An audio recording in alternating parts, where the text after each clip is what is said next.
Anupama serial के ऐसे ही daily update सबसे पहले देखने के लिए हमारे चैनल अनुकीर्ति सेज को सब्सक्राइब करें। एपिसोड की शुरुआत में अनुपमा कहती है, शादी के बाद एक औरत को कई त्याग करने पड़ते हैं। वह एक गृहिणी से माँ बनने तक का सफर तय करती है, लेकिन उसकी जिम्मेदारियां कभी खत्म नहीं होती। अनुपमा कहती है, शादी के बाद एक औरत को अपनी ही माँ से मिलने के लिए इजाजत लेनी पड़ती है। तभी पराग गुस्से में कहता है, आपने सुना नहीं मैंने क्या कहा? यह भाषण आप अपने घर में जाकर दीजिए। तभी ख्याति कहती है, अनुपमा जी एकदम सही कह रही है। सभी चौंक जाते हैं। ख्याति कहती है, मैं भी शादी से पहले नौकरी करती थी, लेकिन आपने मुझे मेरी नौकरी छुड़वा दी। मैंने भी खुशी खुशी खुद को परिवार के कामों में बिजी कर लिया, लेकिन जब हम साथ काम करते थे तब हम ज्यादा खुश थे। मैं पराग जी के कामों का बोझ बांटती थी। इन्होंने कितनी जिम्मेदारियां मुझ पर छोड़ी हुई थी, और तब तो कंपनी भी हमारे घर की थी। मैं अपने पति के साथ काम कर रही थी, फिर भी आपने मुझे काम नहीं करने दिया। मेरे माँ बाप ने बहुत संघर्ष करके मुझे पढ़ाया था, लेकिन मैं अपने सपने पूरे नहीं कर सकी। तभी मोटी बात ख्याति को गुस्से में डांटती है और उसे चुप रहने के लिए कहती है। वह कहती है, अनुपमा ने ही ख्याति के दिमाग में जहर भरा है। पराग भी खुद को सही साबित करने की कोशिश करता है और कहता है, उसने ख्याति को हर सुख सुविधाएं दी, लेकिन ख्याति जवाब देती है, पिंजरा चाहे लोहे का हो या सोने का, पिंजरा पिंजरा ही होता है। वह पराग से कहती है, आपको प्रेम का दिल जीतने के बारे में सोचना चाहिए था, लेकिन असल में आपके फैसलों ने प्रेम का दिल दुखाया है। सबकी अलग सोच होती है, वैसे ही प्रेम और राही की अलग सोच है और उनके अपने सपने हैं। अगर यह आपको कहे कि हीरे का बिजनेस छोड़कर कैटरिंग का बिजनेस कीजिए, तो आप क्या कर लेंगे? तभी मोटी बा ख्याति को चिल्लाकर चुप रहने के लिए कहती है और उसे डांटती है। इसी बीच मीता कहती है, अभी मेरा बोलना तो बाकी है। यह सुनकर सभी चौंक जाते हैं। मीता कहती है, मैंने भी एमबीए की थी, अपने पापा की कंपनी ज्वाइन करनी चाहती थी, लेकिन पापा ने मेरी शादी तय कर दी और कहा जो करना है ससुराल में जाकर करना। मुझे नहीं पता था कि ससुराल में इतनी पाबंदियां होगी, सांस भी पूछ कर लेना होगा। मोटिबा अनुपमा पर गुस्सा निकालती है और अनिल से कहती है कि वह मीता को रोके। तभी अनिल आता है और मीता से माफी मांगता है। अनिल कहता है, मैं तुम्हारा पति होकर भी कभी तुम्हें समझ नहीं पाया। तुम्हारे अंदर इतना गुस्सा और दर्द है। अनिल ख्याति से भी माफी मांगते हुए कहता है, आपको भी इस घर में इतनी नाइंसाफी सहनी पड़ी, इसके लिए मुझे माफ कर दीजिए।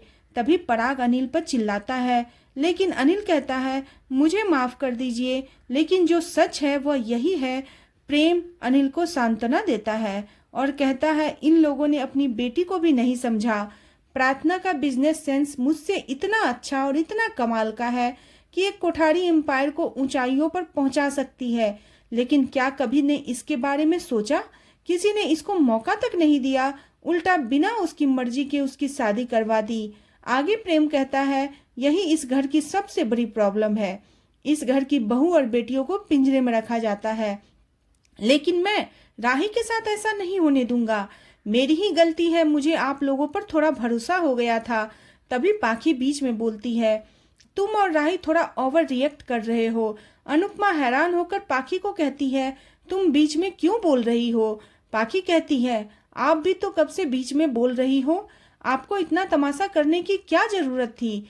तभी किंजल कहती है, मम्मी ने वही किया जो एक माँ को करना चाहिए था। बाबूजी भी अनुपमा का समर्थन करते हैं और कहते हैं, जब अनुपमा घर के काम को एक साथ संभाल सकती है तो राही क्यों नहीं, राही भी संभाल लेगी। बाबूजी कहते हैं, आपको तो आज तक मम्मी की गलतियां नजर नहीं आई, इनकी गलती देखी भी नहीं आपने, ऐसा पाखी कहती है। अनुपमा पाखी को चुप रहने के लिए कहते हैं। तभी राजा आता है और मोटी बा से कहता है, जिसको जो करना है वह करे, इसमें प्रॉब्लम क्या है? प्रेम और भाभी पढ़ना चाहते हैं तो उन्हें पढ़ने दो, बिजनेस संभालना चाहते हैं तो संभालने दो, अनु की रसोई संभालना चाहते हैं तो वह संभालने दो, उसमें प्रॉब्लम क्या है? राजा की बातों से मोटिबा भड़क जाती है और वह राजा को जोरदार थप्पड़ मार देती है। सभी चौंक जाते हैं। मोटिबा गुस्से में राजा से कहती है, अब तू बोलेगा? इसके बाद मोटिबा अनुपमा को गुस्से में कहती है, मेरे घर में फूट डालकर आपको अब चैन मिल गया होगा। यह दोनों हमारे सामने आंख नहीं उठाती थी, आज हमें आंखें दिखा रही है। यह सिर्फ आपके बहकावे में आकर ऐसा कर रही है। आपने हमारे परिवार के खिलाफ कर दिया हम सबको। इस पर अनुपमा कहती है, यह लोग पहले से परेशान थे लेकिन आज बोल पाए हैं। इनके मन में इतने सालों का गुब्बारा आज निकला है। पराग कहता है, यह इतना बड़ा मुद्दा नहीं था अनुपमा जी जितना आपने इसे बना दिया। यह हमारा फैमिली मैटर था, हम आपस में बात करके इसे सुलझा सकते थे, लेकिन आपने हमारे परिवार में आग लगा दी। इस पर अनुपमा कहती है, आपको जो सोचना है वह आप सोचिए मिस्टर कोठारी, मैं आपको कोई सफाई नहीं दूंगी, क्योंकि न तो आप सुनेंगे और न ही समझेंगे। तभी प्रेम मोटिवा से कहता है, आप लेटर जला सकती हैं लेकिन मेरे सपने नहीं जला सकती। मैं अपना सपना जरूर पूरा करूंगा, क्योंकि अब हमें कोई रोकने वाला नहीं होगा, कोई टोकने वाला नहीं होगा। प्रेम फैसला करते हुए कहता है, अब मैं और राही इस घर में नहीं रुकेंगे और अभी इसी वक्त यह घर छोड़कर जा रहे हैं।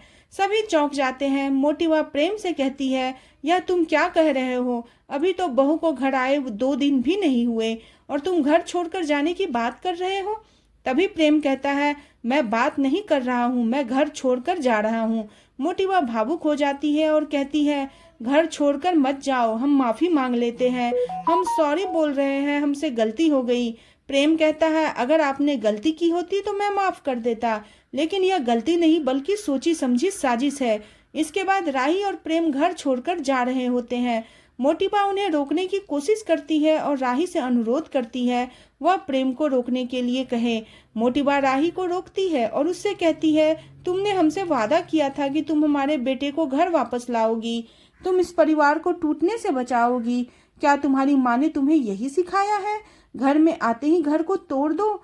वह रोते ही कहती है, प्लीज टिंकू को समझाओ। राही कहती है, मैं अपने पति का साथ दूंगी मोटिवा, वादा आपने भी किया था लेकिन आपने अपना वादा नहीं निभाया।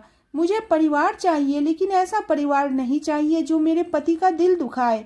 आपने जो किया है उसके बाद मैं इस घर में नहीं रह सकती और ना ही मैं अपने पति को इस घर में रहने दूंगी।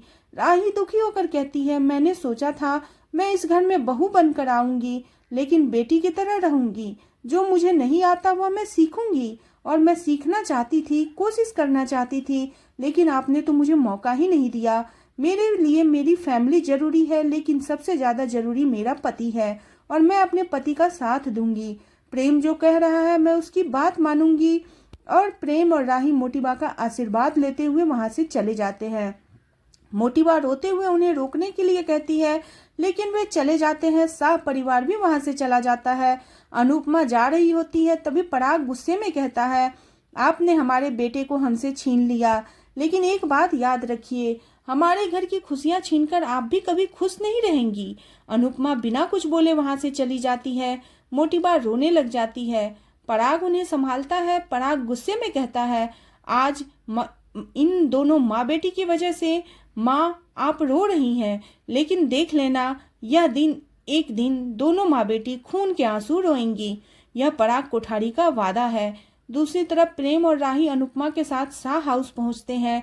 प्रेम को अपनी शादी की याद आती है। अनुपमा उससे कहती है, यह भी तुम्हारा ही घर है।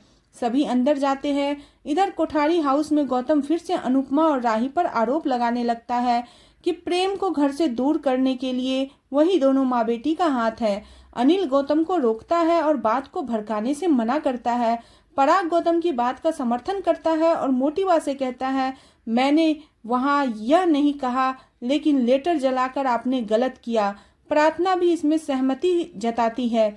अनिल समझाता है कि हमें इस तरह बेटे को घर से दूर नहीं जाने देना चाहिए। पराग गुस्से में कहता है, मैं अब किसी के आगे भी नहीं झुकूंगा, उसको आना है तो आए वरना भाड़ में जाए। पराग गुस्से में चला जाता है। गौतम इससे खुश होता है। दूसरी तरफ पाखी फिर से अनुपमा को कोसती है और कहती है, उसने राही का घर तोड़ दिया है। वह ताना मारती है कि दुनिया में किसी को भी अनुपमा जैसी मां नहीं मिलनी चाहिए। लीला भी पाखी का समर्थन करती है। अनुपमा दोनों को डांटती है। अनुपमा पाखी से कहती है, वह इसलिए गुस्से में है क्योंकि उसके ईशानी और राजा से जुड़े सपने अब टूट रहे हैं। इस बीच प्रेम अपने नए घर में शिफ्ट होने की बात करता है। तोसू और पाखी प्रेम से पूछते हैं, क्या वह कोठारी हाउस कभी वापस नहीं जाएगा? अनुपमा प्रेम और राही का समर्थन करती है, लेकिन साथ ही वह उन्हें परिवार को सुधरने का मौका देने की सलाह देती है। इसके बाद पाखी ईशानी के साथ मिलकर एक नई साजिश रचती है। वह कोठारी परिवार के नज़रों में खुद को अच्छा साबित करने और अपना फायदा उठाने का प्लान बनाती है। इसी के साथ एपिसोड खत्म हो जाता है। अगले एपिसोड में देखने को मिलेगा कि अनुपमा को राघव के जख्म नजर आते हैं और वह उससे इसके बारे में पूछती है। तभी उसको एक कॉल आता है और वह राही का नाम लेकर चिल्लाती है। राघव याद करता है कि उसने राही पर हमला किया, राही ने उसको यह चोट पहुंचाई थी। और आज का एपिसोड आपको कैसा लगा प्लीज कमेंट करें और बने रहे सीरियल अनुपमा में नेक्स्ट एपिसोड के लिए चैनल को सब्सक्राइब करना बिल्कुल न भूलें।